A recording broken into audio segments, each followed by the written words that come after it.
مجھے یاد ہے کہ میری آنکھوں کے آگے اندھیرا چھا گیا. مجھے آج بھی کچھ چیزیں یاد نہیں. میرے جسم پر بہت نشان تھے اور بہت سی اندرونی چوٹیں بھی. بعد میں کیٹ کو پتا چلا کہ لوئس کا تعلق MS-13 سے ہے، جو وسطی امریکہ کا انتہائی خطرناک بدنام زمانہ گینگ ہے. 13 سالہ کیٹ کو ہیروئن اور PCP کے نشے میں مبتلا کر دیا گیا اور گینگ کے لیے آمدنی کی خاطر اسے جسمانی کاروبار کے لیے کئی بار فروخت کیا گیا.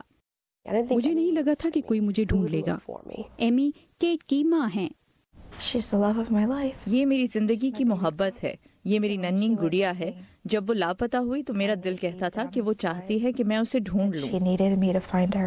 کیٹ کے مطابق ظلم نہ ختم ہونے والا محسوس ہوتا تھا. ایک کے بعد ایک لوگ مجھے زیادتی کا نشانہ بناتے رہے. نہ مجھے کھانا دیا جاتا تھا اور نہ ہی پانی. کئی ہفتوں بعد جب گینگ کیٹ کو دوسری ریاست منتقل کرنے والا تھا، کیٹ نے پولیس لائٹس دیکھی اور اسے احساس ہو گیا کہ اس کی رہائی کا وقت آن پہنچا ہے. 5 سال مسلسل علاج کے بعد اب کیٹ کو ایک اور طرح کی امید ہے. وہ اب ایک بچی کی ماں بننے والی ہیں. کیرولائن پرسویٹی کے ساتھ وردہ خلیل، اردو VOA.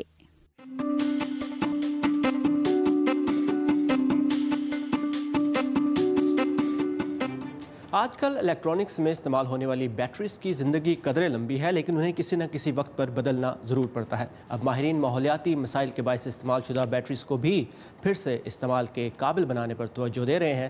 جانتے ہیں اس رپورٹ میں. آج کے دور میں سیل فون سے لے کر کمپیوٹرز اور گاڑیوں سے لے کر ہوائی جہازوں تک ہر جگہ بیٹریز کا استعمال ہوتا ہے. اور اتنی بڑی تعداد میں بیٹریز استعمال کے بعد آخر کہاں جاتی ہیں؟ ہمارے پاس استعمال شدہ بیٹریوں کا ڈھیر لگ جائے گا، جنہیں زمین میں دفن کرنے سے بہت سے ماحولیاتی مسائل کا سامنا ہوگا. ان حالات میں کچھ بیٹریز ہیں جنہیں دوبارہ سے استعمال کیا جا سکتا ہے، جیسا کہ گاڑیوں میں استعمال ہونے والی بیٹریز.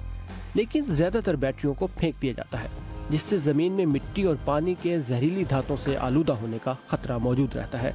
بیٹریز میں استعمال ہونے والی دھاتوں کی مانگ میں اضافے کو دیکھتے ہوئے بیٹریز بنانے والی کمپنیاں استعمال شدہ بیٹریز کو اکٹھا کر کے انہیں دوبارہ سے استعمال کے قابل بنانے پر توجہ دے رہی ہیں.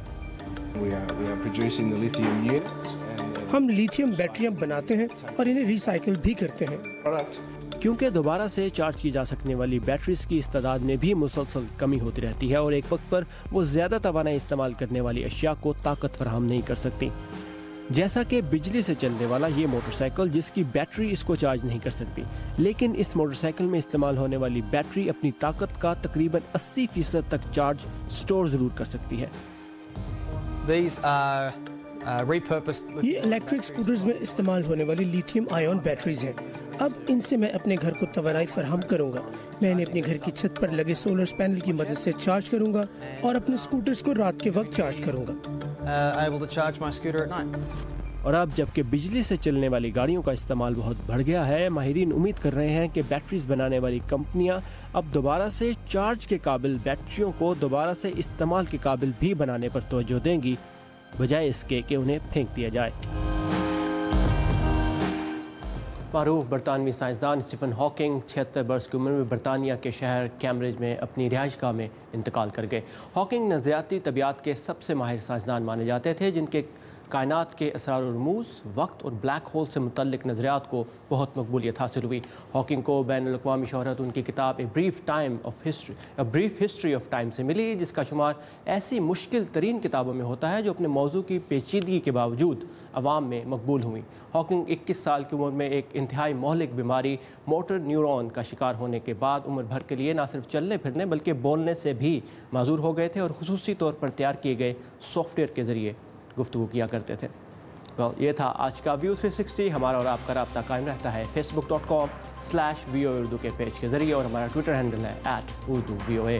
ثاقب الاسلام کو اجازت دیجیے. Have a nice evening.